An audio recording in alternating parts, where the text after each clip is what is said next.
ప్రియులారా, దేవుని యొక్క మహాకృపను బట్టి మరొకసారి మిమ్మల్ని అందరినీ ఈ విధంగా కలుసుకొని దేవుని మాటలు ధ్యానించుటకు దేవుడిచ్చినటువంటి ఈ యొక్క గొప్ప అవకాశాన్ని బట్టి దేవుని నామానికి కృతజ్ఞతాస్తుతులు స్తోత్రములు చెల్లిస్తూ ఉన్నాను. మనం ఈ సమయంలో ప్రార్థన గురించి బైబిల్ గ్రంథంలో గనక కొన్ని విషయాలను ఆలోచన చేసినట్లయితే దాదాపుగా 1260 సార్లు ప్రార్థించడం గురించి వాక్యంలో రాయబడి ఉన్నది. అంతేకాకుండా 220 సార్లు భక్తులు ఏమని ప్రార్థించారో రాసి ఉన్నది. అంటే దీన్ని బట్టి మనకు అర్థమవుతూ ఉన్నది ప్రార్థనకు దేవుడు ఎంత ప్రాముఖ్యతనిస్తూ ఉన్నాడో. మరి రోజున మనం ప్రార్థించగలుగుతూ ఉన్నామా? వాక్యంలో ప్రభు మాట్లాడుతూ ఉన్నాడు. మనందరికి తెలిసినటువంటి మాటలే. మత్తయి సువార్త 7వ అధ్యాయం 7వ వచనంలో మనం ధ్యానించినట్లయితే అడుగుడి మీకు ఇయ్యబడును అని ప్రభు మాట్లాడుతూ ఉన్నాడు. ఇర్మియా గ్రంథం 33వ అధ్యాయం 3వ వచనంలో మనం ధ్యానించినట్లయితే నాకు మొరపెట్టుము నేను నీకు ఉత్తరం ఇచ్చదను అని ప్రభు మాట్లాడుతూ ఉన్నాడు. అయితే కొంతమంది చెప్పేటువంటి మాటలు ఏంటివి అంటే మత్తయి సువార్త 6వ అధ్యాయం 8వ వచనంలో రాయబడినటువంటి మాట, మీరు అడగక మునిపే మీకు ఏమి అవసరమో మీ తండ్రికి తెలియను అని రాయబడినటువంటి మాటను ఆధారం చేసుకొని మనం ప్రార్థించక మునిపే దేవునికి మన అవసరాలన్నీ తెలుసు కాబట్టి మనం ప్రార్థించాల్సినటువంటి అవసరం లేదు అని చెబుతూ ఉంటారు. అయితే ఆ విధంగా చెప్పినటువంటి దేవుడే మనం ప్రార్థించక మునిపే మన అవసరాలన్నీ తెలుసు అని చెప్పినటువంటి దేవుడే ప్రార్థించమని కూడా చెప్పినట్టుగా మనకు బైబిల్ గ్రంథంలో కనిపిస్తూ ఉన్నది. ఎందుకోసం అంటే మనం దేవునితో సహవాసం చేయడం కోసం, మనము సాతాను మీద విజయాన్ని పొందుకోవడం కోసం, మనము దేవుని విషయాలను తెలుసుకోవడం కోసం, ఆత్మీయంగా ఎదగడం కోసం మనందరం ప్రార్థించే వారంగా ఉండాలి. మరి రోజున మనం ప్రార్థించే వారంగా ఉంటూ ఉన్నామా? ఒకసారి మన జీవితాన్ని మనం పరీక్షించుకుందాం. బైబిల్ గ్రంథంలో మనం కొన్ని విషయాలను ఇంకా ఆలోచన చేసినట్లయితే సమూయేలు మొదటి గ్రంథము 2వ అధ్యాయం 21వ వచనంలో హన్నాను దేవుడు దర్శించినప్పుడంట, హన్నా ప్రార్థించే స్త్రీగా మనకు కనిపిస్తూ ఉంటుంది. అయితే హన్నా ప్రార్థనా పరురాలు. ఆమె ప్రార్థించినప్పుడు ఆమె ప్రార్థనకు ప్రతిఫలంగా దేవుడు 3 కుమారులను 2 కుమార్తెలను అనుగ్రహించినట్టుగా మనకు కనిపిస్తూ ఉంటుంది. హన్నా అడిగింది 1 కుమారుణ్ణి ఇవ్వమని, కానీ దేవుడు అడిగిన దానికంటే ఊహించిన దానికంటే ఎక్కువ ఇచ్చినట్టుగా మనకు బైబిల్ గ్రంథంలో కనిపిస్తూ ఉంటుంది. ఆమె కనీసం కలలో కూడా ఊహించి ఉండదు నాకు 5 సంతానము దేవుడు అనుగ్రహిస్తాడు అని చెప్పేసి. చూడండి, మనం బైబిల్ గ్రంథంలో ఇంకా ఆలోచన చేసినట్లయితే రాజులు మొదటి గ్రంథము 3వ అధ్యాయం 5వ వచనం నుండి 14వ వచనం వరకు మనం ధ్యానించినట్లయితే అక్కడ సొలొమోన్ భక్తుడు ప్రార్థన చేస్తూ ఉంటాడు. దేవుడు ఆయనకు ప్రత్యక్షమై, అయ్యా నీకేమి ఇవ్వాలి, నీకేం కావాలో కోరుకో అన్నప్పుడు సొలొమోన్ అడిగినటువంటి విషయం, దేవా నాకు జ్ఞానం కావాల ప్రభువా అని చెప్పేసి ప్రభువు దగ్గర మనవి చేసుకున్నట్టుగా మనకు కనిపిస్తూ ఉంటుంది. దేవుడు ఆయన కోరికను మెచ్చి, ఆయన అడిగినటువంటి విషయాన్ని మెచ్చి, ఆయన అడగకపోయినా అక్కడ ప్రభువు మాట్లాడుతూ ఉంటాడు, నీ శత్రువుల ప్రాణాన్ని కానీ ధనాన్ని కానీ దీర్ఘాయువును కానీ నువ్వు అడగకుండా జ్ఞానాన్ని కోరుకున్నావు కాబట్టి నువ్వు అడగకపోయినా జ్ఞానముతో పాటు పేరును ఘనతను రాజులలో నీ వంటి వాడు ఒక్కడు కూడా ఉండడు అని చెప్పేసి ప్రభు మాట్లాడినట్టుగా మనకు కనిపిస్తూ ఉంటుంది. ఇంకా చాలా మంది జీవితాలలో వారు అడిగిన దానికంటే ఊహించిన దానికంటే ప్రభు దగ్గర ఎక్కువ పొందుకున్నట్టుగా మనకు బైబిల్ గ్రంథంలో కనిపిస్తూ ఉంటుంది. అయితే ఈ రోజున మనం ధ్యానించబోతున్నటువంటి విషయం ఏంటిది అంటే, ఈ రోజున చాలామంది ప్రార్థించేవారుగా ఉంటూ ఉన్నారు, కానీ దేవుని దగ్గర నుండి జవాబును పొందుకోలేకపోతూ ఉన్నారు. బైబిల్ గ్రంథంలోనేమో ప్రార్థించిన వారు ప్రార్థించిన దానికంటే ఊహించిన దానికంటే ఎక్కువ పొందుకున్నటువంటి వారు కొంతమంది ఉన్నారు. కొంతమంది అడిగినంత మట్టుకు పొందుకున్నటువంటి వారు ఉన్నారు. అయితే ఈ రోజున చాలా ఎక్కువ మంది జీవితాలను కనుక మనం ఆలోచన చేసినట్లయితే, గమనించినట్లయితే వారు అడిగిన దాన్ని కూడా పొందుకోలేకపోతూ ఉన్నారు. అంటే ప్రార్థనకు జవాబును పొందుకోలేకపోతూ ఉన్నారు. కారణం ఏంటిదో ఈ రోజున బైబిల్ గ్రంథంను ఆధారం చేసుకొని, బైబిల్ గ్రంథంలో కూడా చాలా మంది ప్రార్థించినారు. అందరూ జవాబు పొందుకున్నారా అంటే కొందరు పొందుకున్నారు, కొందరు పొందుకోలే. అంటే ప్రార్థించిన వారిలో జవాబు పొందుకోనటువంటి వారు కూడా బైబిల్ గ్రంథంలో మనకు కనిపిస్తూ ఉంటారు.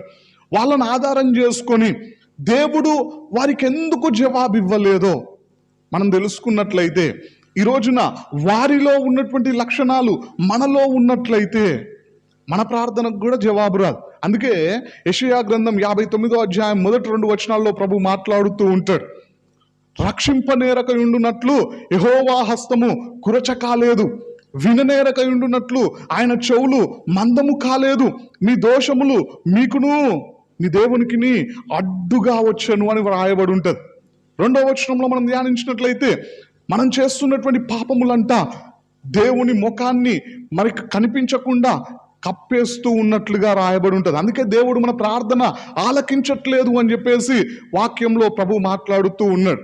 భక్తులు ఏ పాపము చేయడం ద్వారా వారి మనవి దేవుడు ఆలకించలేదో మనం తెలుసుకుంటే, ఈ రోజున ఆ లక్షణాలు మనలో ఉంటే మనం గుర్తించాల్సినటువంటి విషయం ఏంటిది అంటే, మన ప్రార్థన కూడా దేవుడు అందుకే వినడం లేదు, అందుకే మన ప్రార్థనకు జవాబు రావడం లేదు అని మనం గుర్తించి మనం దేవునికి ఇష్టలుగా, దేవునికి దగ్గరగా బ్రతికి సాతాను చూపించేటువంటి శోధనల మీద లేదా సాతానుడు కలిగించేటువంటి కోరికల మీద విజయాన్ని పొందుకొని ప్రార్థనలో ముందుకు సాగి దేవుని దగ్గర నుండి సహాయమును పొందుకోవడానికి అవకాశం ఉంటుంది. కాబట్టి బైబిల్ గ్రంథంలో ఎవరెవరు మరి దేవునికి ప్రార్థించినప్పటికీ జవాబు పొందుకోలేకపోయారు అని మనం ఆలోచన చేసినట్లయితే, ఈ సమయంలో అందరి గురించి చెప్పడానికి అవకాశం లేదు, కానీ కొంతమంది గురించి వారు ప్రార్థించినా ఎందుకు జవాబు పొందుకోలేదో కొంతమందిని మనం ఆలోచన చేసినట్లయితే, మొట్టమొదటి వ్యక్తి ఏషావు భక్తుడు. ఏషావు భక్తుడు ప్రార్థించలేదా అంటే, ఆశీర్వాదాలన్నీ కోల్పోయిన తర్వాత, దేవుడు అతనికి దూరమైపోయిన తర్వాత, తన జ్యేష్ఠత్వపు హక్కును అమ్మివేసుకున్న తర్వాత ఏషావు భక్తుడు కన్నీటితో దేవుణ్ణి వెతికినట్లుగా రాయబడిన చూడండి. ఆ మాటల్ని మనం ధ్యానించినట్లయితే హెబ్రీయులకు రాసినటువంటి పత్రిక 12వ అధ్యాయము 16-17 వచనాల్ని మనం ధ్యానించినట్లయితే, ఒక పూట కూటి కొరకు తన జ్యేష్ఠత్వపు హక్కును అమ్మివేసిన ఏషావు వంటి భ్రష్టుడైనను వ్యభిచారి అయినను ఉండునేమో అనియు జాగ్రత్తగా చూచుకొనుడి. ఏషావు ఆ తర్వాత ఆశీర్వాదము పొందగోరి కన్నీళ్లు విడుచుచు దానికోసరము శ్రద్ధతో వెతికినను మారు మనసు పొందన అవకాశము దొరకక విసర్జింపబడనని మీరెరుగుదురు అని రాయబడినది. ఇక్కడ మనం ధ్యానించినట్లయితే ఏషావు భక్తుడు ప్రార్థించలేదా అంటే ప్రార్థించినాడు. వాక్యంలో ప్రభు మాట్లాడుతూ ఉన్నాడు, కన్నీటి ప్రార్థన చేసినాడంట, కన్నీటితో వెతికినాడంట. ఆయన పోగొట్టుకున్నటువంటి ఆశీర్వాదాల కోసం కన్నీటితో వెతికినా, శ్రద్ధతో దేవుణ్ణి వెతికినా ఆయనకు దేవుడు అవకాశం ఇవ్వలేదంట. దేవుడు ఆయనను విసర్జించినట్లుగా వాక్యంలో రాయబడి ఉన్నది. కారణం ఏంటిది అని మనం ఆలోచన చేసినట్లయితే, ఆది కాండంలో ఏషావు యొక్క చరిత్ర మనకు కనిపిస్తూ ఉంటుంది. మనందరికీ తెలిసినటువంటి విషయమే. ఒక్క పూట భోజనం కోసం యాకోబుకు తన జ్యేష్ఠత్వాన్ని అమ్మేసుకున్నాడు, తన హక్కును అమ్మి వేసుకున్నాడు. ఆ హక్కు ఏమైనా ఆయన సంపాదించుకున్నదా అంటే కాదు, దేవుడు ఉచితంగా ఇచ్చినాడు. దేవుడు జ్యేష్ఠ కుమారునిగా అతన్ని జన్మింపజేసి అతనికి కొన్ని హక్కులను ఇస్తే, దేవుడిచ్చినటువంటి హక్కును, ఉచితంగా అనుగ్రహింపబడినటువంటి దీవెనలను ఒక్క పూట భోజనం కోసం వాటిని అమ్మేసుకున్నట్లుగా ఏషావు జీవితం మనకు కనిపిస్తూ ఉంటుంది. అంతేకాకుండా అతను ఆశీర్వాదాలను పోగొట్టుకోక మునుపు ఏషావు చేసినటువంటి అన్ని పనులు కూడా ఏ విధంగా కనిపిస్తూ ఉంటాయంటే, దేవుని పట్ల అతడు నిర్లక్ష్యంగా వ్యవహరించినట్లుగా మనకు కనిపిస్తూ ఉంటుంది. దేవుడు అతనికి దగ్గరగా ఉన్నప్పుడు, దేవుడు అతనికి అవకాశాలను ఇస్తూ ఉన్నప్పుడు, దేవుడు అతన్ని దీవించాలి అని ఆశపడుతూ ఉన్నప్పుడు, దేవుడు అతన్ని ఏర్పరచుకోవాలి అని ఆశపడుతూ ఉన్నప్పుడు ఏషావు దేవుని గురించి ఆలోచన కూడా చేయలేదు. తన ఇష్టానుసారంగా బ్రతికినట్లుగా, దేవుని విషయాల పట్ల ఆసక్తి లేకుండా బ్రతికినట్లుగా, అసలు దేవుణ్ణి పట్టించుకోకుండా దేవుని పైన, దేవుని విషయాల పట్ల నిర్లక్ష్యంగా వ్యవహరించినట్టుగా మనకు కనిపిస్తూ ఉంటుంది. మనము ఏషావు జీవితాన్ని ఇంకా తెలుసుకోవాలనుకుంటే, నేను ఇదివరకే ఆ వాక్యాన్ని వివరించడం జరిగినది. ఏషావు భక్తుడు ఎందుకు దేవుడు శత్రువు అయ్యాడు అని చెప్పేసి యూట్యూబ్లో ఆ వాక్యం ఉన్నది. చూడండి ప్రియులారా, ఏషావు జీవితం గురించి ఎక్కువగా తెలుసుకోవాలంటే ఆ వాక్యాన్ని ఒకసారి చూడండి, దేవుని యొక్క విషయాల్ని తెలుసుకునండి. అతడు ఎందుకు శత్రువుగా మార్చబడ్డాడు, అతడు ప్రార్థించిన, కన్నీటి ప్రార్థన చేసిన, శ్రద్ధతో వెతికిన, ఎందుకు దేవుడు అతనికి మరి అవకాశం ఇవ్వలేదు అనే విషయాల్ని ఆ వీడియోలో చెప్పడం జరిగినది. అయితే ఇక్కడ ఒక విషయాన్ని మనం ఆలోచన చేసినట్లయితే, ఆయన ప్రార్థనకు దేవుడు జవాబు ఇవ్వకుండా, ఆయనను పట్టించుకోకుండా, ఆయనను విసర్జించడానికి గల కారణం ఏంటిది అంటే, దేవుడు అతనికి దగ్గరగా ఉంటూ ఉన్నప్పుడు, దేవుడు అతనికి అవకాశం ఇస్తూ ఉన్నప్పుడు, దేవుని పైన, దేవుని విషయాల పట్ల అతడు నిర్లక్ష్యంగా వ్యవహరించినట్టుగా మనకు కనిపిస్తూ ఉంటుంది. తత్ఫలితంగా ఆశీర్వాదాలన్నీ పోగొట్టుకున్న తర్వాత, దేవుడు అతనికి దూరం అయిపోయిన తర్వాత, జ్యేష్ఠత్వాన్ని అమ్మివేసుకున్న తర్వాత, నాకు దేవుడు దూరమయ్యాడు అని గ్రహించిన తర్వాత ఆశీర్వాదాల కోసం కన్నీటితో వెతికినాడంట. ఎంతగానో ప్రాధేయపడినాడు, శ్రద్ధతో దేవుణ్ణి వెతికినాడు. అయినప్పటికీ వాక్యం ద్వారా ప్రభు మాట్లాడుతూ ఉన్నాడు, దేవుడు ఆయనకి అవకాశం ఇవ్వలేదంట. అంటే ఆయన ప్రార్థనకు జవాబు దేవుడు ఇవ్వలేదు. మరి రోజున మన పరిస్థితి ఏ విధంగా ఉన్నది? ఒకసారి మన జీవితాన్ని మనం పరీక్షించుకోవాలా. దేవుడు మన ప్రార్థన ఆలకించి మన ప్రార్థనలకు జవాబు ఇవ్వాలి అంటే, మనము దేవుని పట్ల, దేవుని విషయాల పట్ల నిర్లక్ష్యంగా ఉండడానికి వీల్లేదు. ఆశతో, ఆసక్తితో, పట్టుదలతో ఉండే వారంగా ఉండాల. మరి రోజున మన జీవితం ఏ విధంగా ఉన్నది?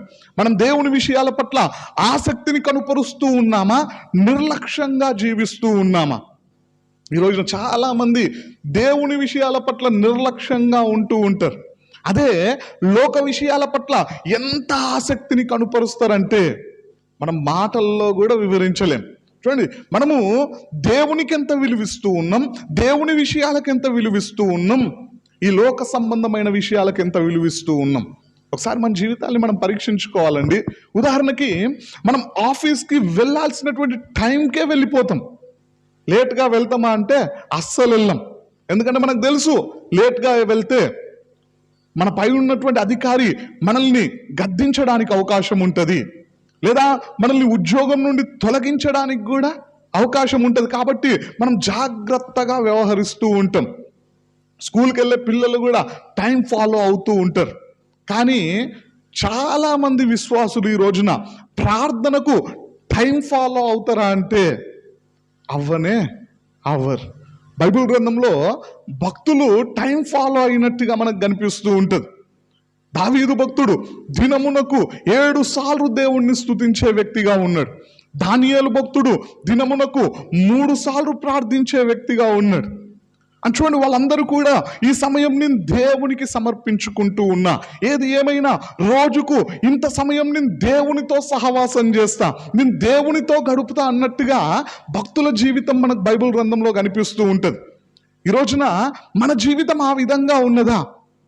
ఆఫీస్ విషయంలోనేమో టైం ఫాలో అవుతాం, లేదా ఎక్కడికైనా ఫంక్షన్కు వెళ్ళాలంటే, ఏదైనా గ్రామానికి వెళ్ళాలంటే టైం ఫాలో అయిపోతూ ఉంటాం. కానీ ప్రార్థన దగ్గరకు వచ్చేసరికి, మందిరం దగ్గరకు వచ్చేసరికి, దేవుని విషయాల దగ్గరకు వచ్చేసరికి ఆసక్తి ఉంటుందా అంటే ప్రార్థిద్దాంలే, కొంచెం సేపు అయినాక ప్రార్థిద్దాంలే, లేదా పడుకునే ముందు ప్రార్థిద్దాంలే అనుకుంటూ ప్రతిరోజు ప్రార్థనను నిర్లక్ష్యం చేసేవారు ఎంతోమంది మన మధ్యలో ఉంటూ ఉన్నారు. చాలామంది మందిరానికి రావడానికి ఆలస్యంగా వస్తూ ఉంటారు. కారణం ఏంటిది అంటే ఆసక్తి లేదు, పట్టుదల లేదు, ఆశ లేదు. మందిరం అన్నా, దేవుని విషయాలన్నా, దేవుడన్నా చాలామంది నిర్లక్ష్యంగా ఉంటూ ఉంటారు. అలాంటి వాడే ఈ ఏశావు కూడా. దేవుడు అతనికి దగ్గరగా ఉన్నప్పుడు ఆసక్తి చూపించలే, శ్రద్ధ చూపించలే, దేవునికి ప్రార్థించే వ్యక్తిగా ఉండలే. కానీ దేవుడు దూరం అయిపోయిన తర్వాత, దేవుడైనను విసర్జించిన తర్వాత కన్నీటి ప్రార్థన చేస్తూ ఉన్నాడంట. బైబిల్ గ్రంథంలో కన్నీటి ప్రార్థనకు ఎంతో విలువ ఉన్నది.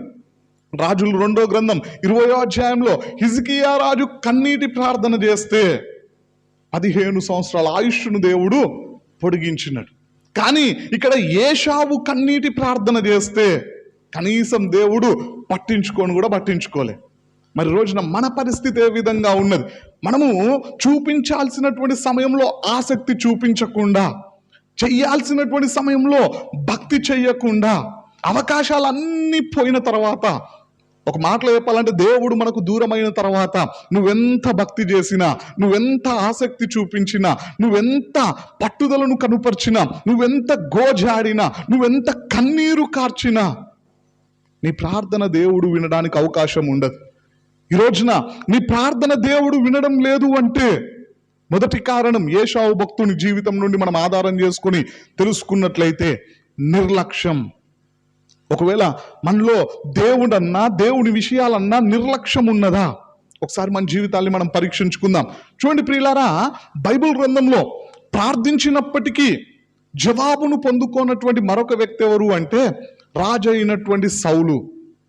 ఆయన కూడా ప్రార్థన చేసినాడంట. చూడండి, ఆ మాటల్ని మనం ధ్యానించినట్లయితే సమూయేలు మొదటి గ్రంథము 28వ అధ్యాయము 5వ వచనం నుండి మనం ధ్యానించినట్లయితే, సౌలు ఫిలిష్తీయుల దండును చూచి మనస్సునందు భయకంపము నొంది యెహోవా యొద్ద విచారణ చేయగా, యెహోవా స్వప్నము ద్వారానైనను ఊరీము ద్వారానైనను ప్రవక్తల ద్వారానైనను ఏమీయు సెలవీయకుండెను అని రాయబడినది.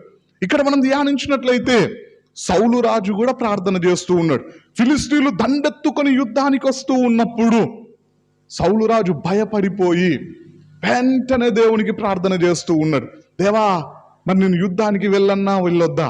మేము వెళ్తే ఓడిపోతామా గెలుస్తామా? నువ్వు మా పక్షమున పోరాడతావా లేదా అని చెప్పేసి ప్రభువు దగ్గర ప్రార్థన చేసినప్పుడు అక్కడ రాయబడి ఉన్నది, ఆ రోజులలో దేవుడు జవాబిచ్చేటువంటి విధానాలన్నింటిలో ప్రయత్నించినప్పుడు ప్రవక్తల ద్వారా కావచ్చు, ఊరిమి ద్వారా కావచ్చు, స్వప్నము ద్వారా కూడా దేవుడు జవాబు ఇవ్వలేదంట. అంటే ఎన్ని రకాలుగా ప్రయత్నించినా, ఎన్ని రకాలుగా దేవుణ్ణి అభ్యర్థించినా, ఎన్ని రకాలుగా ప్రభువుకు మొరపెట్టినా, దేవుని జవాబు కోసం ఎన్ని రకాలుగా కనిపెట్టినా దేవుడు సౌలుకు జవాబు ఇచ్చినడా అంటే దేవుడు జవాబు ఇవ్వలేదు అని చెప్పేసి వాక్యంలో స్పష్టంగా మనకు కనిపిస్తూ ఉన్నది.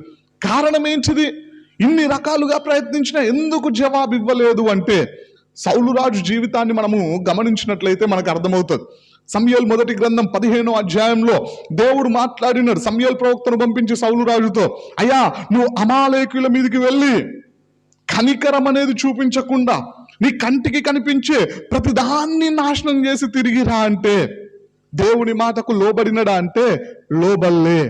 అవిధేయత. సౌలు రాజు ప్రార్థనకు దేవుడు జవాబు ఇవ్వకపోవడానికి రకరకాల కారణాలు ఉన్నాయి. అందులో మొదటి కారణం ఏంటిది అంటే దేవుని మాటలకు లోబడే మనసు లేదు సౌలు రాజుకి. కానీ ప్రార్థన చేస్తూ ఉన్నాడు. అవసరం రాగానే, భయము రాగానే, శత్రువులను చూడగానే భయపడిపోయి ప్రభువు దగ్గర గోజాడుతూ ఉన్నాడు. దేవా, వెళ్ళన్నా వెళ్ళొద్దా అని చెప్పేసి ప్రభువుని బ్రతిమిలాడుతూ ఉన్నాడు. కానీ దేవుడు జవాబిచ్చిండా అంటే ఎంత గోజాడినా, ఎన్ని రకాలుగా ప్రయత్నించినా దేవుడు ఏమీయూ సెలవీయకుండెను అని రాయబడినది. మరి రోజున మన ప్రార్థనకు కూడా ఎంత ప్రార్థించినా జవాబు రావడం లేదు అంటే రెండో కారణము బహుశా మనం కూడా సౌలు లాగానే అవిధేయత కనుపరుస్తూ ఉన్నామేమో. ఒకసారి మన జీవితాన్ని మనం పరీక్షించుకోవాలా. బైబిల్ గ్రంథంలో అవిధేయతతో ఉన్నటువంటి ఏ ఒక్కరి ప్రార్థనకు దేవుడు జవాబు ఇవ్వలేదు. ఉదాహరణకి మనం బైబిల్ గ్రంథంలో ధ్యానించినట్లయితే మార్కు సువార్త 10వ అధ్యాయం 17వ వచనం నుండి 22వ వచనం వరకు ధ్యానించినట్లయితే అక్కడ ఒక యవనస్తుడైనటువంటి ధనవంతుడు ప్రభువు ఒక మార్గమున వెళ్తూ ఉంటే పరిగెత్తుకొని వచ్చి మోకాళ్ళ మీద పడిపోయి, నేను ధనవంతుణ్ణి అనే అహంకారం చూపించకుండా మోకాళ్ళ మీద పడిపోయి, నేను గవర్నమెంట్ ఉద్యోగిని అనేటువంటి అహంకారము చూపించకుండా ప్రభువు యొద్ద తన్ను తాను తగ్గించుకొని ప్రభువుని బ్రతిమిలాడుతూ ప్రార్థన చేసినాడు. నిత్య జీవానికి వారసుని కావాలంటే నేనేం చేయాలి అని చెప్పేసి దేవుడు జవాబిచ్చినాడు. అయ్యా, నా ఆజ్ఞలు ఉన్నాయి కదా, నా ఆజ్ఞలకు లోబడు అంటే ఆయన ఇచ్చినటువంటి సమాధానం మనందరికీ తెలుసు.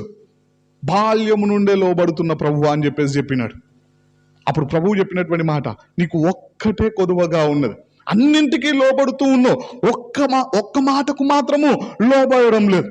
ఆ ఒక్క మాటకు లోబడి నన్ను వెంబడించు అంటే అతడు మిక్కిలి ధనవంతుడు కాబట్టి ఆ మాటకు లోబడలేక దుఃఖముతో ప్రభు దగ్గర నుండి వెళ్ళిపోయినట్టుగా బైబిల్ గ్రంథంలో మనకు కనిపిస్తూ ఉంటది. అని చూడండి, ఆ యొక్క ధనవంతుడు దేవుడు ముఖ్యమా ధనం ముఖ్యమా అంటే ధనాన్ని కోరుకున్నాడు. మనకు మత్తయి సువార్త 6వ అధ్యాయం 24వ వచనంలో రాయబడి ఉంటుంది, మీరు దేవునికిని సిరికిని దాసులుగా నుండలేరు అని చెప్పేసి వాక్యంలో స్పష్టంగా రాయబడి ఉన్నది. మనం ఒకరిని ప్రేమిస్తాం, ఒకరిని ద్వేషిస్తాం. ఈ రోజున మనం ధనాన్ని ప్రేమించే వారంగా ఉన్నట్లయితే గుర్తించాల్సినటువంటి విషయం, మనం దేవుణ్ణి ద్వేషిస్తూ ఉన్నాం. మనం దేవుని మాటలకు లోబడకపోవడానికి కారణం ఏంటిది? ఆ ధనవంతుని జీవితంలో కారణం ఏంటిది అంటే డబ్బు అడ్డుపడ్డది.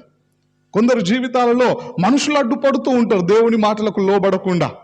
కొందరు కుటుంబాల్లో తల్లిదండ్రులే అడ్డుపడవచ్చు, మరికొందరు కుటుంబాలలో బంధుమిత్రులు అడ్డుపడవచ్చు, మరికొందరు జీవితాలలో పిల్లలు అడ్డుపడవచ్చు, మరికొందరు జీవితాలలో రకరకాల విషయాలు అడ్డుపడవచ్చు. డబ్బు కావచ్చు, పేరు కావచ్చు, హోదా కావచ్చు, లేదంటే వారికి ఉన్నటువంటి ఘనత కావచ్చు, వారికి ఉన్నటువంటి ఉద్యోగం కావచ్చు. రకరకాల సందర్భాలలో ఒక్కొక్క వ్యక్తికి ఒక్కొక్క విషయం అడ్డుపడుతూ ఉంటుంది. బైబిల్ గ్రంథంలో మనం జాగ్రత్తగా ధ్యానించినట్లయితే వాటన్నింటినీ జయించి వారికి ఉన్నటువంటి పేరును పక్కన పెట్టి, వారికి ఉన్నటువంటి హోదాను పక్కన పెట్టి, వారికి ఉన్నటువంటి ధనాన్ని పక్కన పెట్టి, వారికి ఉన్నటువంటి ఉద్యోగాన్ని పక్కన పెట్టి ఎవరైతే దేవుణ్ణి వెదికినారో వారిని మాత్రమే దేవుడు ఎన్నుకున్నట్లుగా, వారికి మాత్రమే దేవుడు జవాబిచ్చినట్టుగా మనకు కనిపిస్తూ ఉంటుంది. అలాంటి వాళ్ళు బైబిల్ గ్రంథంలో చాలా మంది మనకు కనిపిస్తూ ఉంటారు. ఉదాహరణకు జక్కయ్య, ఆయన ధనవంతుడు, ఆయన ఒక ఉద్యోగి, గవర్నమెంట్ ఎంప్లాయ్ అయినప్పటికీ అన్నింటినీ ప్రక్కన పెట్టేసినాడు. 55 సంవత్సరాల ప్రాయము కలిగినటువంటి వ్యక్తి వయసును కూడా మర్చిపోయి దేవుణ్ణి చూడాలనే ఆశతో మేడి చెట్టెక్కి కూర్చున్నాడు. ఆయనకున్నటువంటి ఆశను, ఆయన ప్రక్కన పెట్టినటువంటి విషయాలను గమనించినటువంటి దేవుడు ఆయన ఇంటికి వెళ్ళి ఆయనతో మాట్లాడినటువంటి మాట, ఇతడును అబ్రహాము కుమారుడే, నేడు ఈ ఇంటికి రక్షణ వచ్చి ఉన్నది అని చెప్పేసి ప్రభు మాట్లాడినట్టుగా మనకు కనిపిస్తూ ఉంటుంది. ఈ రోజున నీ జీవితంలో దేవునికి లోబడకుండా ఏం అడ్డుపడుతూ ఉన్నది? ధనవంతుని జీవితంలో డబ్బు అడ్డుపడింది. బైబిల్ గ్రంథంలో మరికొంతమంది జీవితాలలో వారి భక్తి అడ్డుపడింది. నేను భక్తిపరుణ్ణి, నేనే భక్తిపరుణ్ణి అని కొంతమంది భ్రమలో బ్రతికినట్టుగా మనకు కనిపిస్తూ ఉంటుంది. అహంకారం అడ్డుపడింది. వారికి ఉన్నటువంటి పేరు ప్రఖ్యాతలు అడ్డుపడినాయి దేవుని మాటలకు లోబడకుండా. మరి రోజున నీకేం అడ్డుపడుతూ ఉన్నది? సౌలు రాజు యొక్క ప్రార్థనకు దేవుడు జవాబు ఇవ్వకపోవడానికి కారణం ఏంటిది అంటే ఆయనలో ఉన్నటువంటి అవిధేయత. దేవుడు మాట్లాడినప్పుడేమో లోబడే మనసు లేదు, కానీ ఫిలిస్తీన్లు దండెత్తుకొని రాగానే భయపడి దేవునికి ప్రార్థన చేస్తూ ఉన్నాడు. దేవా నాకు సహాయం చేయి, దేవా నేను యుద్ధానికి వెళ్ళొద్దా అని దేవుని దగ్గర మొరపెడితే ఎన్ని రకాలుగా ప్రయత్నించినా దేవుడు ఏమాత్రం జవాబు ఇవ్వకుండా ఉండిపోయినట్లుగా బైబిల్ గ్రంథంలో మనకు కనిపిస్తూ ఉన్నది. చూడండి ప్రియులారా, ఈ సమయంలో ప్రార్థించినప్పటికీ జవాబు పొందుకోనటువంటి మూడో వ్యక్తి గురించి మనం ఆలోచన చేసినట్లయితే మనం కొత్త నిబంధనలో కూడా కనిపిస్తూ ఉంటారు. ఉదాహరణకి మత్తయి సువార్త 20వ అధ్యాయము 20వ వచనంలో జబదయి కుమారుల తల్లి మనకు కనిపిస్తూ ఉంటుంది. చూడండి, ఆమె కూడా ప్రార్థన చేసినప్పుడు జవాబు పొందుకోనట్టుగా మనకు కనిపిస్తూ ఉంటుంది. అక్కడ రాయబడి ఉన్నది, అప్పుడు జబదయి కుమారుల తల్లి తన కుమారులతో ఆయన యొద్దకు వచ్చి నమస్కారము చేసి ఒక మనవి చేయబోగా, నీవేమి కోరుచున్నావని ఆయన అడిగాను. అందుకామె, నీ రాజ్యమందు ఈ నా 2 కుమారులలో ఒకడు నీ కుడి వైపునను ఒకడు నీ ఎడమ వైపునను కూర్చుండ సెలవిమ్మని ఆయనతో అనెను. అందుకు యేసు, మీరేమి అడుగుచున్నారో అది మీకు తెలియదు అని రాయబడినది. ఇక్కడ మనం ధ్యానించినట్లయితే జబదయి కుమారుల తల్లి, జబదయి కుమారులు ఎవరు అంటే యాకోబు, యోహాను, తన 2 కుమారులను వెంటబెట్టుకొని ప్రభు దగ్గరికి వెళ్ళి ప్రభువుని ఒక కోరిక కోరుకోవాలని ఆశపడుతూ ఉన్నప్పుడు యేసు ప్రభువే అడిగినాడంట, అమ్మా నీ కోరిక ఏంటిదో చెప్పు అన్నప్పుడు ఆమె అడుగుతూ ఉన్నది, అయ్యా నీ రాజ్యములో నా 2 కుమారులు ఒకడు కుడి వైపున కూర్చోవాలనికు, ఒకడు నీ ఎడమ వైపున కూర్చోవాలా, నిన్ను ఆనుకొనే ఉండాలా అని చెప్పేసి ఆమె మాట్లాడినట్టుగా మనకు కనిపిస్తూ ఉన్నది. అప్పుడు ప్రభు అంటున్నటువంటి మాట ఏంటిది అంటే, మీరేమి అడుగుచున్నారో అది మీకు తెలియదు. సరే అమ్మా, నువ్వు కోరినట్టే నేను చేస్తా అని చెప్పేసి చెప్పలే, అంటే జవాబు ఇవ్వలే. అమ్మా నువ్వేం అడుగుతున్నావో నీకు తెలియదు అని చెప్పేసి మాట్లాడినట్టుగా మనకు కనిపిస్తూ ఉంటుంది. అని చూడండి, జబదయి కుమారుల తల్లి యొక్క ప్రార్థనకు జవాబు రాకపోవడానికి కారణం ఏంటిది అని మనం ఇక్కడ ఆలోచన చేసినట్లయితే, ఆమె అవసరమైనవి అడగలేదండి, అనవసరమైనవి అడిగినది. ఈరోజు చాలా మంది ప్రార్థనలు చేస్తూ ఉన్నారు, కానీ జవాబు రాకపోవడానికి గల కారణం ఏంటిది అంటే, మూడో కారణం, మనం అవసరమైన అడగం, ఏం అడుగుతారు చాలా మంది అంటే అనవసరమైనవి అడుగుతూ ఉంటారు. రకరకాల దుర్లభమైనటువంటి విషయాలను, రకరకాల వ్యర్థమైనటువంటి కోరికలను ప్రభువు సన్నిధిలో కోరుకుంటూ ఉంటారు. ఉదాహరణకి కొన్ని విషయాల్ని మనం ఆలోచన చేసినట్లయితే, నాకు తెలిసినటువంటి ఒక బ్రదరే ఉన్నాడు, తిరుమలేష్ అని చెప్పేసి. మన చర్చికి రాడు కానీ వేరే చర్చికి వెళ్తూ ఉంటాడు. ఆయన తన కుటుంబంలో ప్రార్థన పెట్టుకోవాలని ఆశపడినప్పుడు నాకు ఫోన్ చేసినాడు. మా ఇంటికి వచ్చి ఒకసారి ప్రార్థన పెట్టండి అంటే సర్లే అని చెప్పేసి వెళ్ళాం. ఒక డేట్ ఇచ్చేసి ఆ రోజున మనము నేను దావీద్ బ్రదర్ కలిసి వెళ్ళి మీటింగ్కి సిద్ధపడుతూ ఉన్నప్పుడు ఆ బ్రదర్ చెప్తూ ఉన్నాడు, గొప్పగా చెప్పుకుంటూ ఉన్నాడు. ఏమని చెప్పుకుంటూ ఉన్నాడు అంటే, అన్న నేను మొన్న ప్రార్థన చేసిన దేవుడు వెంటనే జవాబిచ్చినాడు అని చెప్పేసి చెప్పినాడు. ఏంటిది బ్రదర్, ఏమని ప్రార్థించినారు, దేవుడు ఏ విధంగా జవాబిచ్చినాడు చెప్పండి, దేవుణ్ణి మనం కూడా స్తుతిద్దాం ఈ సమయంలో అని చెప్పినప్పుడు ఆయన చెప్తున్నటువంటి మాట ఏంటిది అంటే, బాహుబలి సినిమా రిలీజ్ అయిందంట. అప్పుడు హైమాక్స్ థియేటర్కి వెళ్ళిండంట. వెళ్ళగానే అక్కడ గేట్ బయట దాకా లైన్ ఉన్నదంట, చాలా పెద్ద లైన్ ఉన్నదంట. ఆ క్యూని చూడంగానే ఈయనకు అర్థమైపోయిందంట, నాకు టికెట్స్ దొరకాయి అని చెప్పేసి వెంటనే ఆయన ప్రార్థన చేసుకున్నాడంట. అడిగితే దేవుడు ఇస్తాడు కదా అని చెప్పేసి దేవునికి ప్రార్థన చేసినాడంట. ఏమని ప్రార్థించినాడు అంటే, దేవా నాకు బాహుబలి సినిమా టికెట్స్ దొరకాల. చూడండి, అది ప్రార్థించాల్సినటువంటి విషయమేనా? చాలా మంది ఇలాంటి పనికి మాలిన ప్రార్థనలే చేస్తూ ఉంటారు. అవసరమైనవేమో అడగరు, అవసరమైన వాటి కోసమేమో ఆసక్తితో కనిపెట్టరు. కానీ సినిమా టికెట్స్ కావాలని చెప్పేసి ఆ థియేటర్ దగ్గరనే నిలబడి ప్రార్థన చేస్తే ఆయనకంట బ్లాక్లో టికెట్స్ దొరికినాయంట. అది ఇంకా గొప్పగా మా ముందు చెబుతూ ఉన్నాడు, నేను ప్రార్థించిన వెంటనే దేవుడు నాకు జవాబునిచ్చినాడు అని చెప్పేసి. అప్పుడు నేను చెప్పినాను, బ్రదర్ బైబిల్ గ్రంథంలో కూడా ఒక వ్యక్తి ఉన్నాడు, ఈ విధంగానే మనకు అనిపిస్తూ ఉంటుంది. ఒకసారి నేను ఆ విషయాలు చెప్తాను, ఆయనకు దేవుడు సహాయం చేసిందా లేకపోతే దయ్యం సహాయం చేసిందా ఒకసారి మీరే చెప్పండి అని చెప్పేసి యోనా ప్రవక్త గురించి చెప్పినాను. యోనా ప్రవక్తతో దేవుడు నినివే మహాపట్టణానికి వెళ్ళమంటే తార్షీష్ ప్రాంతానికి పారిపోతూ ఉన్నాడు. పారిపోయేవాడు టైం చూసుకొని అన్ని రకాలుగా సిద్ధపడి వెళ్ళాడు. హఠాత్తుగా వెళ్ళిపోతాడు. ఆయన హఠాత్తుగా సడన్ గా అప్పటికప్పుడే రెడీ అయి వెళ్ళిపోతూ ఉంటే ఆయన వెళ్ళేసరికి యొప్పే ప్రాంతానికి వెళ్ళేసరికి ఓడ రెడీగా ఉన్నది. రెడీ చేసి పెట్టింది ఎవరో చెప్పండి బ్రదర్ అని చెప్పేసి అడిగిన. అంతేకాదు, ఇంకా ఓడ మాత్రమే కాదు, టికెట్ తీసుకొని ఓడలోనికి వెళ్ళేసరికి ఆయనకు మంచి ఒక బెర్త్ కూడా రెడీగా ఉన్నదంట. ఓడ దివోభాగానికి వెళ్ళి ఆయన కూర్చోలే, నిద్రపోతూ ఉన్నాడు. అంటే పడుకునేందుకు కూడా స్థలం దొరికినది, రిజర్వేషన్ చేసుకోకపోయినా. ఇప్పుడు అన్ని రకాలుగా ఆయనకి సౌకర్యాలు కలిగించింది ఎవరో చెప్పు? ఆ యొక్క ఓడను అక్కడ రెడీగా పెట్టింది ఎవరు? ఆయనకు సీటును కూడా కన్ఫర్మ్ చేసి పెట్టింది ఎవరో చెప్పు బ్రదర్. ఇప్పుడు దేవుడు చేసి పెట్టిండంటారా? ఒకవేళ దేవుడే గనక సిద్ధపరిచి ఉంటే ఆయనని సముద్రంలో పడేయాల్సినటువంటి అవసరత వచ్చేది కాదు, ఆయనకి బుద్ధి చెప్పాల్సినటువంటి అవసరత వచ్చేది కాదు. 3 దినములు ఆ గొప్ప మత్స్యము కడుపులో ఉండి వేదన పడాల్సినటువంటి అవసరత వచ్చేది కాదు. యోనా ఆ విధంగా చెప్పుకోలే బ్రదర్, తప్పు నాదే, పొరపాటు నాదే అని చెప్పుకున్నాడు. అక్కడ అన్ని సిద్ధపడి ఉన్నాయి కదా, నాకు దేవుడే అన్ని సౌకర్యాలు కల్పిస్తూ ఉన్నాడు, నేను నినివే పట్టణానికి వెళ్ళకపోయినా పర్లేదని చెప్పేసి భ్రమలో బ్రతకలే. ఇప్పుడు నువ్వు భ్రమలో బ్రతుకుతూ ఉన్నావు, టికెట్స్ నాకు దేవుడు ఇప్పించినాడు అని చెప్పేసి. దేవుడు చెప్పినటువంటి మాట, ఆయన మాటిచ్చి తప్పేవాడు కాదు, ఆయన మాటిచ్చి మాటను మార్చేవాడు కూడా కాదు. ఆయన తన స్వభావానికి విరుద్ధంగా ఏమీ చేయడు.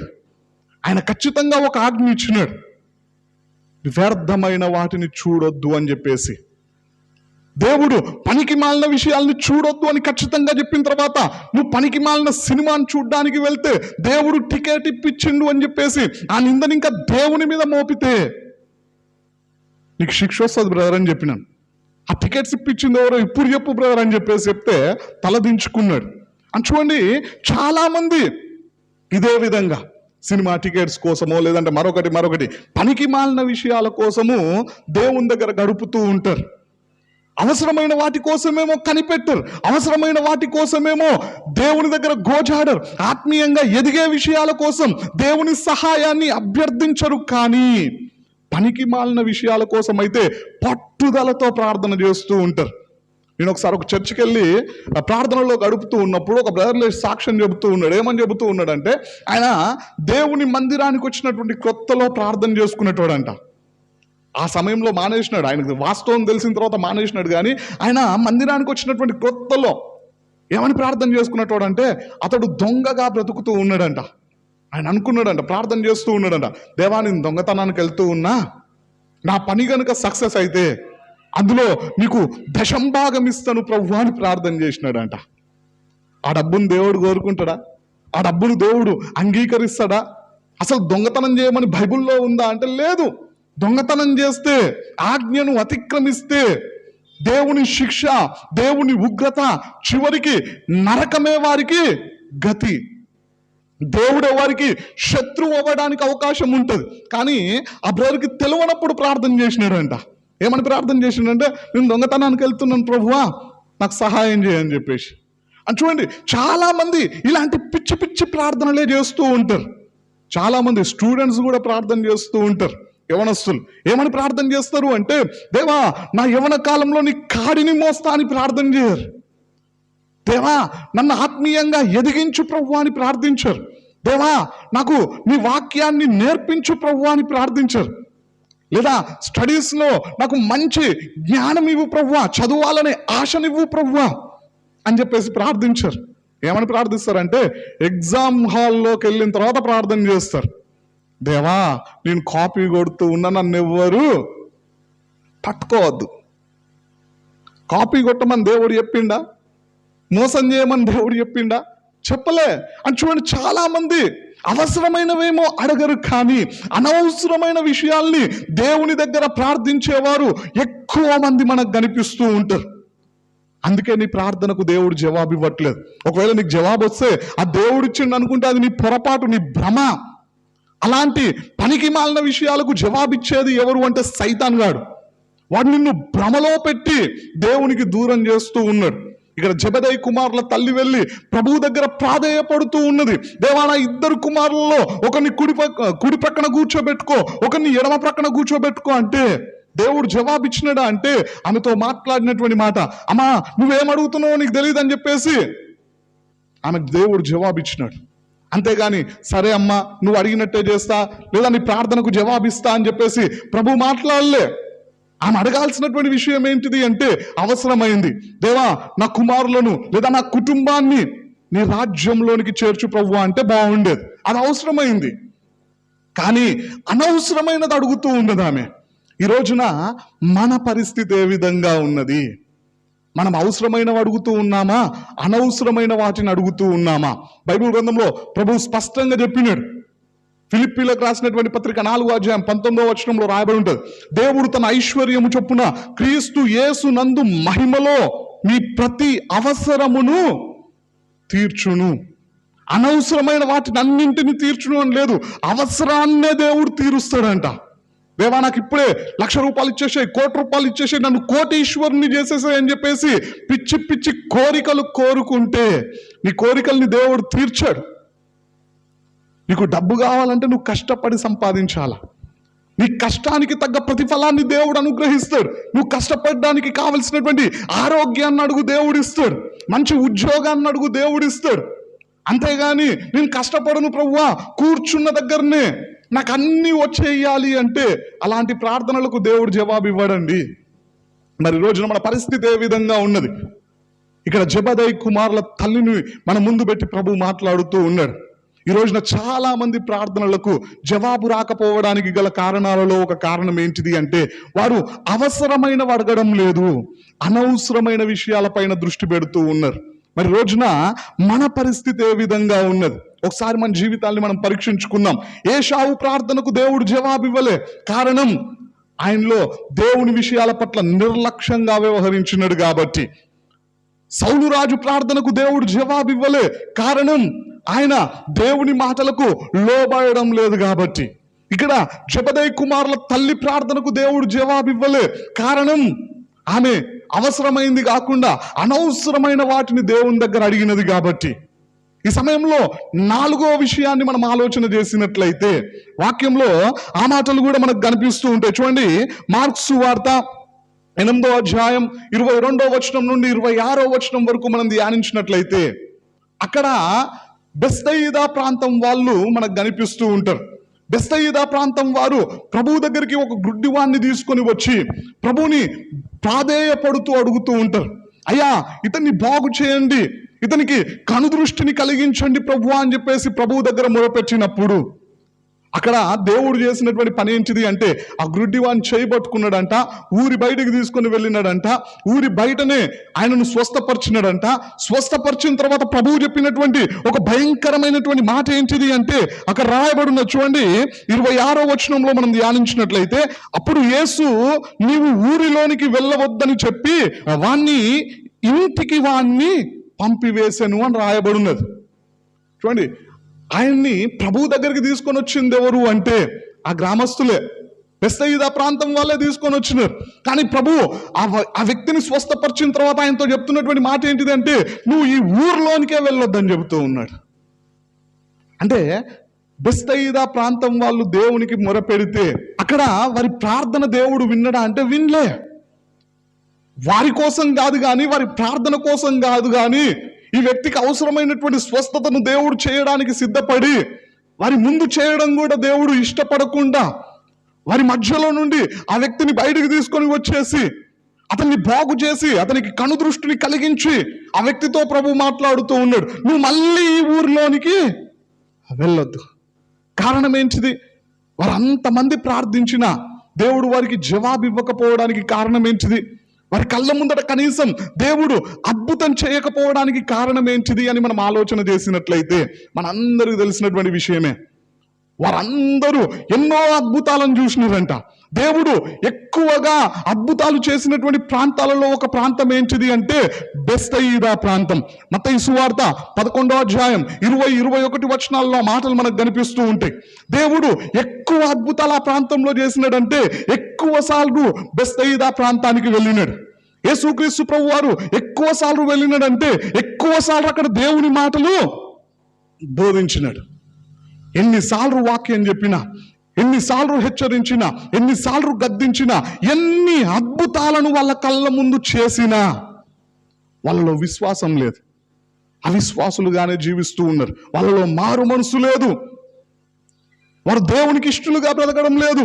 కానీ మళ్ళీ ప్రభువు రాగానే ఒక వ్యక్తిని పట్టుకొని వచ్చి దేవా ఆయనను బాగు చేయి అంటే వారి అవిశ్వాసాన్ని చూసినటువంటి దేవుడు వారి ముందు కనీసం అద్భుతాన్ని చేయడానికి కూడా ఇష్టపడలే. బయటికి తీసుకొని వెళ్ళి బయటే బాగు చేసి ఆ వ్యక్తిని కూడా హెచ్చరిస్తూ ఉన్నాడు, అవిశ్వాసుల దగ్గరికి వెళ్ళకని చెప్తూ ఉన్నాడు. మళ్ళీ ఎందుకోసమని మనం ఆలోచన చేసినట్లయితే మత్తయి సువార్త 13వ అధ్యాయం 58వ వచనంలో రాయబడి ఉంటుంది, వారి అవిశ్వాసమును బట్టి ఆయన అక్కడ అనేకమైన అద్భుతాలను చేయలేదంట. ఎన్నో అద్భుతాలు చేయాలనుకొని వెళ్ళినటువంటి దేవుడు, ఎంతో మందిని బాగు చేయాలనుకొని వెళ్ళినటువంటి దేవుడు ఆ ప్రాంతానికి వెళ్ళిన తర్వాత వచ్చినటువంటి వారిలో విశ్వాసం కనిపించకపోయేసరికి దేవుడు ఎంతమందిని స్వస్థపరచాలని ఆశ ఉన్నా అనేకులను స్వస్థపరచలేదంట. కొంతమందిని స్వస్థపరిచి అక్కడి నుండి వెళ్ళిపోయినట్టుగా మనకు కనిపిస్తూ ఉంటుంది. అంటే అవిశ్వాసుల ప్రార్థన కూడా దేవుడు వినడు. మరి రోజున మన పరిస్థితి ఏ విధంగా ఉన్నది? మనం విశ్వాసంతో దేవుని సన్నిధికి వస్తూ ఉన్నామా? విశ్వాసంతో ప్రభు మాటలు వింటూ ఉన్నామా? విశ్వాసంతో ప్రభు మాటలకు లోబడుతూ ఉన్నామా? విశ్వాసులముగా పిలువబడుతున్నటువంటి మనలో ఇంతకీ విశ్వాసం ఉన్నదా? కొరింథీయులకు రాసినటువంటి పత్రిక 13వ అధ్యాయం 5వ వచనంలో రాయబడి ఉంటుంది, మీరు విశ్వాసము గలవారై ఉన్నారో లేదో మిమ్మును మీరే పరీక్షించుకొని చూసుకోమంటూ ఉన్నాడు దేవుడు. మనం పరీక్షించుకోవాల్సింది నేనెంత విశ్వాసంతో బ్రతుకుతూ ఉన్నా, ఇంతకీ నాలో విశ్వాసం ఉన్నదా లేదా అనే విషయాన్ని పరీక్షించుకోవాలా. కానీ చాలా మంది విశ్వాసం గురించి కనీసం పట్టించుకోరు. ఈ రోజున ప్రభు మనతో మాట్లాడుతున్నటువంటి మాట, చాలా మంది ప్రార్థనలకు దేవుడు జవాబునివ్వకపోవడానికి 4వ కారణం ఏంటిది అంటే దేవుడు ఎన్ని అద్భుతాలు చేసినా, దేవుడు ఎన్నిసార్లు మాట్లాడినా, నీ జీవితాన్ని మార్చుకోమని దేవుడు ఎంతమంది ద్వారా హెచ్చరించినా, ఎన్ని రకాలుగా నీతో మాట్లాడినా నీ బ్రతుకును మార్చుకోవడం లేదు, మారు మనసు పొందుకోవడం లేదు, విశ్వాసంతో జీవించడం లేదు. కాబట్టి అవిశ్వాసంలోనే బ్రతుకుతూ ఉన్నావు. కాబట్టి నీ అవిశ్వాసాన్ని బట్టి దేవుడు నీ ప్రార్థన ఆలకించట్లేడు.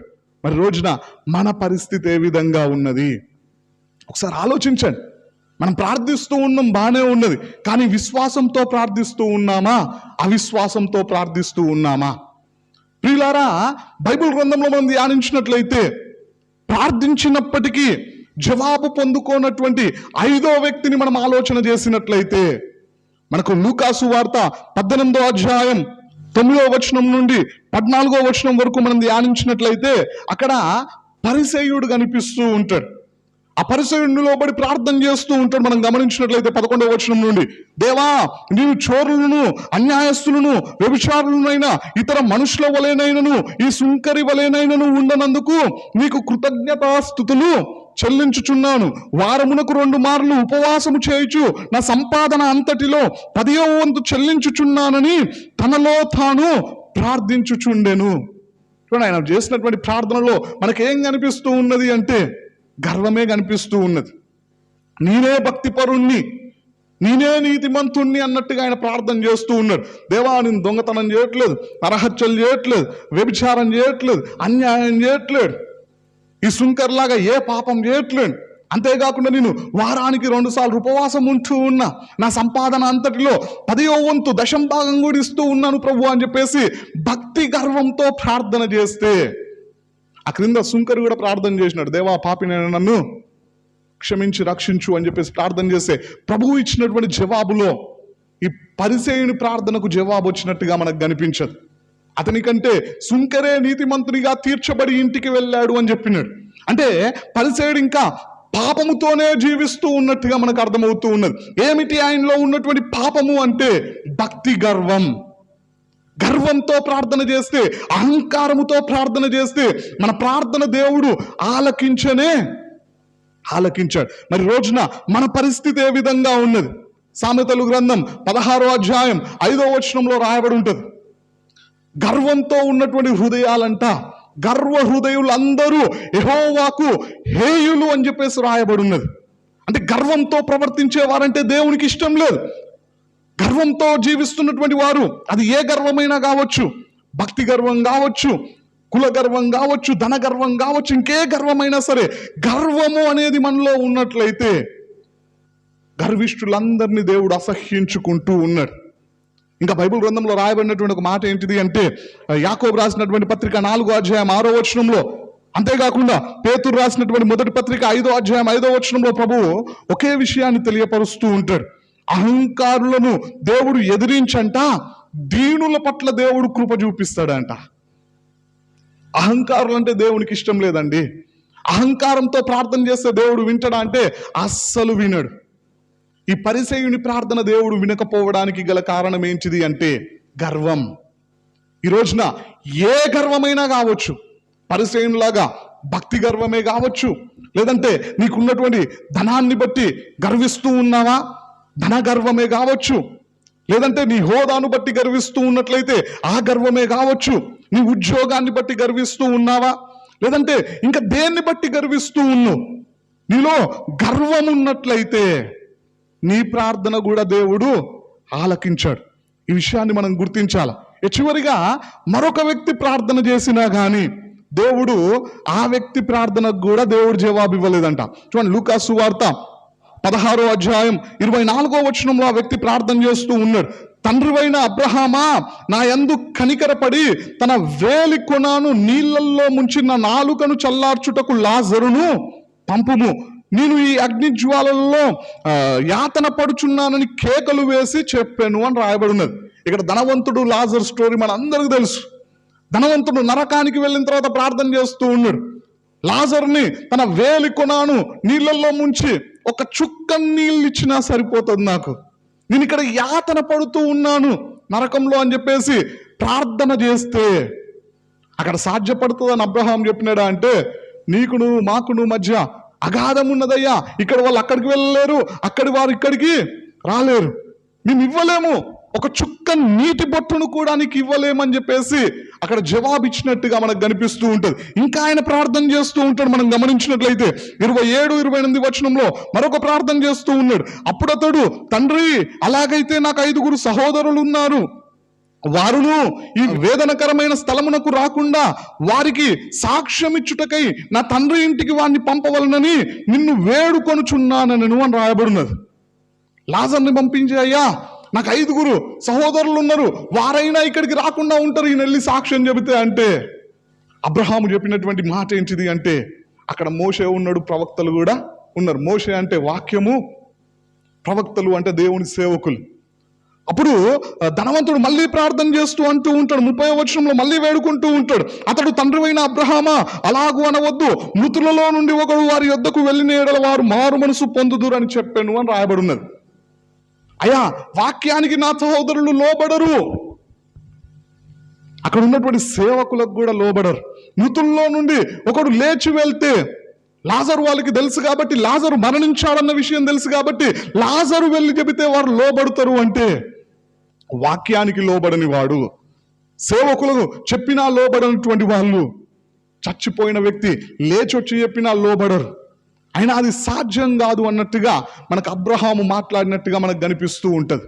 మరి రోజున మన పరిస్థితి ఏ విధంగా ఉన్నది? ఇక్కడ ధనవంతుని ప్రార్థన ఆలకించకపోవడానికి, ఆయన ప్రార్థనకు జవాబు రాకపోవడానికి గల కారణం ఏంటిది అంటే, ఆయన మరణించిన తర్వాత ప్రార్థన చేస్తూ ఉన్నాడు. అంతేగాని బ్రతుకున్నప్పుడు ఆయన ఏ విధంగా జీవించినాడు అంటే 25వ వచనంలో రాయబడి ఉన్నది, అందుకు అబ్రహాము, కుమారుడా నీవు నీ జీవిత కాలమందు నీకు ఇష్టమైనట్టు సుఖము అనుభవించుతివి అంటున్నాడు. అంటే ధనవంతుడు బ్రతికున్నప్పుడేమో దేవుని గురించి ఆలోచించలే, బ్రతికున్నప్పుడేమో దేవుని గురించి పట్టించుకోలే, బ్రతికున్నప్పుడేమో దేవుని విషయాల పట్ల శ్రద్ధ వహించలే. అంతా పూర్తయిపోయిన తర్వాత, ఆయన ఆయుష్ పూర్తయిపోయిన తర్వాత, మరణించిన తర్వాత, నరకానికి వెళ్ళిన తర్వాత అక్కడ ప్రార్థన చేస్తూ ఉన్నాడంట, అయ్యా ఒక చుక్క నీటి బొట్టివ్వు, లేదా నా సహోదరుల దగ్గరికి పంపించు లాజర్ని, వాళ్ళైనా ఈ యొక్క భయంకరమైనటువంటి స్థలానికి రాకుండా ఉంటారు అని చెప్పేసి రకరకాలుగా ఆయన ప్రార్థించిన ఒక్క ప్రార్థనకు కూడా దేవుడు జవాబు ఇవ్వలే. కారణం ఏంటిది అంటే, భూమి మీద ఆయన జీవించినప్పుడు దేవునికి ఇష్టమైనట్టు బ్రతకలేదంట, తనకి ఇష్టమైనట్టు బ్రతికినాడంట. ఆయనకు నచ్చినట్లుగా, ఆయనకు తోచినట్లుగా, ఆయనకు బుద్ధి పుట్టినట్లుగా బ్రతికినాడు. అందుకే నరకాలకి వెళ్ళిన తర్వాత దేవుడు జవాబిస్తాడా అంటే ఎవరికి ఇయ్యాడు. దేవుడు లేని చోటు ఏదైనా ఉన్నదా అంటే అది నరకం ఒక్కటే. అందుకే దానికి నరకం అనే పేరు వచ్చింది. అక్కడికి వెళ్ళిన తర్వాత ఎంత ప్రార్థించినా, ఎంత ప్రాధేయపడ్డా, ఎంత గోజాడినా, ఎంత కన్నీటి ప్రార్థన చేసినా దేవుడు జవాబు ఇవ్వడు. ఇక్కడ ధనవంతునికి కనీసం ఒక చుక్క నీటి బొట్టు కూడా ఇవ్వలేదండి. సమరయ స్త్రీ అడిగితే జీవ జలాలనిస్తా అని వాగ్దానం చేసినటువంటి దేవుడు ఈయనకు ఒక చుక్క నీటి బొట్టును కూడా ఇవ్వలేదు. ఇజ్రాయెల్ ప్రజల కోసము బండలో నుండి నీళ్లను ఇచ్చినటువంటి దేవుడు, మారాలో చేదైనటువంటి నీళ్లను మధురంగా మార్చినటువంటి దేవుడు, ఒక చుక్క నీళ్లను అడిగితే సాధ్యపడదని అబ్రహాంతో మాట్లాడించినట్టుగా మనకు కనిపిస్తూ ఉన్నది. మరి రోజున మన పరిస్థితి ఏ విధంగా ఉన్నది? మనం మనకిష్టం వచ్చినట్టు బ్రతుకుతూ, మనకు తోచినట్టుగా బ్రతుకుతూ, వాక్యాన్ని పట్టించుకోకుండా, దేవునికి ఇష్టలుగా జీవించకుండా, నీ ఇష్టానుసారంగా జీవిస్తూ ప్రార్థన చేస్తే ఈ ధనవంతుని ప్రార్థనకు దేవుడు జవాబు ఇయ్యలే, నీ ప్రార్థనకు కూడా అందుకే దేవుడు జవాబిస్తలేడేమో. మరి రోజున మన పరిస్థితి ఏ విధంగా ఉన్నది? ప్రియులారా, బైబిల్ గ్రంథంలో నుండి ఇంతవరకు 6 ప్రార్థన వ్యర్థమైపోయినట్టుగా మనం ధ్యానించినాం. ఎందుకు వ్యర్థమైంది అని మనం ఆలోచన చేస్తే, ఆ విషయాల్ని మనం తెలుసుకుంటే, మన ప్రార్థనకు ఎందుకు జవాబు రావడం లేదో కొంత మట్టుకు మనం తెలుసుకోవడానికి అవకాశం ఉన్నది. ఇంకా చాలా మంది ప్రార్థనకు దేవుడు జవాబు ఇవ్వలే. వాళ్ళ గురించి కూడా మనం ధ్యానించినప్పుడు, వాళ్ళ జీవితాలను కూడా మనం క్షుణ్ణంగా పరిశీలించినప్పుడు, మనలో వారిలో ఉన్నటువంటి లక్షణాలు ఉంటే మన ప్రార్థనకు కూడా జవాబు రాదని గుర్తించాలి. మన బుద్ధిని మార్చుకోవాలి, మన ప్రవర్తనను మార్చుకోవాలి, మన ఆలోచనలను మార్చుకోవాలి. అందుకోసమే ప్రభువు మనతో మాట్లాడుతూ ఉన్నాడు. ఏశావు ఎంత ప్రార్థించినా ఎందుకు జవాబు రాలేదంటే, దేవుడు దగ్గరగా ఉన్నప్పుడు విలువియ్యలే, నిర్లక్ష్యంగా వ్యవహరించినాడు. మరి రోజున మన పరిస్థితి ఏ విధంగా ఉన్నది? సౌలు రాజు ఎన్ని రకాలుగా గోజాడినా దేవుడు జవాబు ఇవ్వలే. కారణం ఏంటిది అంటే, దేవుని మాటలకు లోబడే మనసు ఆయనకి లేదు. జెబెదయి కుమారుల తల్లి దేవుని దగ్గర మొరపెట్టినా, తన కోరికను తెలియపరిచినా దేవుడు జవాబు ఇయ్యలే. కారణం ఏంటిది అంటే ఆమె అవసరమైనది అడగకుండా అనవసరమైన వాటి పట్ల దృష్టిని పెట్టి అనవసరమైన వాటిని ప్రభువు దగ్గర అడిగినట్టుగా మనకు కనిపిస్తూ ఉన్నది. మరి రోజున మన పరిస్థితి ఏ విధంగా ఉన్నది? బెస్తయిదా ప్రాంతం వారు దేవుడు ఎన్ని అద్భుతాలు చేసినా, ఎన్ని సూచక క్రియలు చేసినా, ఎన్ని మహత్కార్యాలు చేసినా మారు మనసు పొందుకోలే, విశ్వాసంతో జీవించలే. కానీ మళ్ళీ ప్రభు దగ్గరకు వచ్చి ప్రార్థన చేస్తే వారి అవిశ్వాసాన్ని బట్టి దేవుడు వారికి జవాబివ్వలే.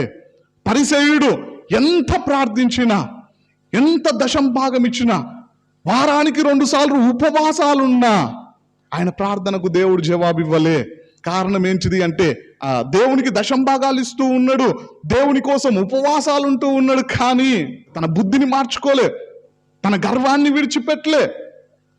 తనలో ఉన్నటువంటి ఆ భక్తి గర్వాన్ని బట్టి దేవుడు ఆయనకు జవాబివ్వలే. ఇక్కడ ధనవంతుడు భూమి మీద ఉన్నప్పుడు తనకిష్టం వచ్చినట్లుగా బ్రతకడం ద్వారా అతడు మరణించిన తర్వాత దేవుడు ఆయన ప్రార్థనకి జవాబు ఇవ్వలే.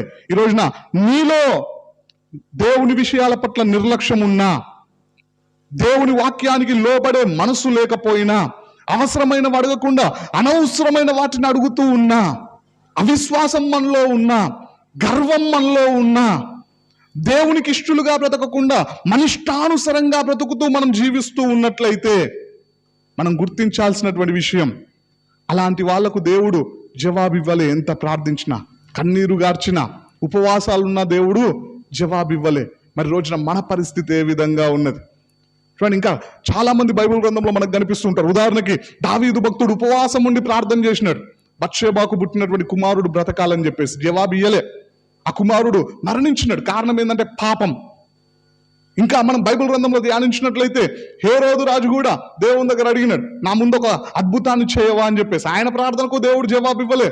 కారణం ఏంటంటే విశ్వసించడానికి అడగలే, ఆయన దేవుని గొప్పతనాన్ని పరీక్షించడానికి అడిగినాడు. అలాంటి వాళ్ళకు కూడా దేవుడు జవాబు ఇవ్వడు. మరి రోజున నువ్వు వాక్యాన్ని ఇంకా చదువు.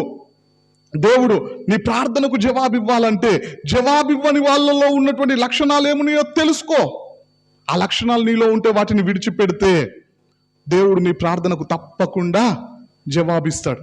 కాబట్టి మనం ఏశావులాగా, ఈ పరిసయ్యునిలాగా, ఈ ధనవంతునిలాగా, సౌలు రాజులాగా, లేదంటే మరొకరు వారిలాగా జవాబు పొందలేని ప్రార్థనా పరులంగా ఉండడానికి వీల్లేదు. మనము దేవుని దగ్గర నుండి మనం ప్రార్థించే ప్రతి ప్రార్థనకు జవాబును పొందుకునే వారంగా జీవిస్తాం. దేవునికి ఇష్టలుగా బ్రతుకుదాం. వాక్యానుసారంగా మన జీవితాల్ని మార్చుకుందాం. దేవుని రాకడకు మనం అందరం సిద్ధపడదాం. ఈ కొద్ది వాక్యం దేవుడు దీవించునుగాక. ఆమేన్.